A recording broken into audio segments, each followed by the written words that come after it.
Po nepopolnem 19. krogu prve lige vodi Maribor 9 točk pred Domžalami, ki imajo tekmo manj, in Koprom.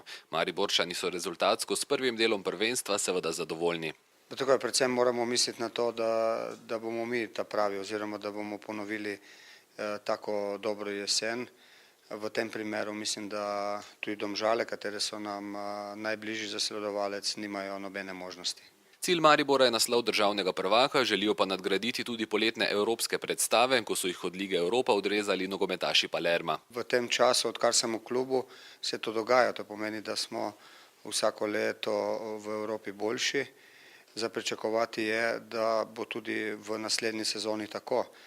Da bi se pa to zgodilo, je potrebno jasno, ker veliko faktorjev je ključnih in upam samo, da bo šlo vse v pravi smeri. Prav v Palermo odhaja tudi Siniša Anđelković, ki ga bo v obrambi nadomestil Jovan Vidović. Vsak prestopni rok je pestro. Verjamem, da se s tem ni končalo, kar se je zgodilo danes.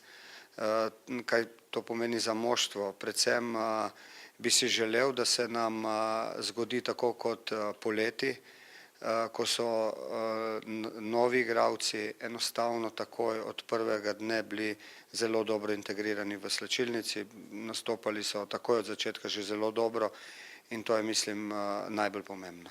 Poleg zanimanja za nekatere druge člane Maribora je na udaru tudi trener Milanič, ki pa ostaja zvest vijolični barvi. Jaz sem osredotočen na delo v NK Mariboru, popolnoma jasno pa je, tako kot igralci, tudi trenerji, če so uspešni, so za nekoga zanimivi, vendar, kot sem rekel, moje misli so popolnoma usmerjene v delo, ki ga opravljam tu. Po praznovanju 50-letnice kluba so se nogometaši sedaj odpravili na zaslužen odmor do januarja, ko bodo pod Kalvarijo ponovno pričeli s treningi za novo sezono.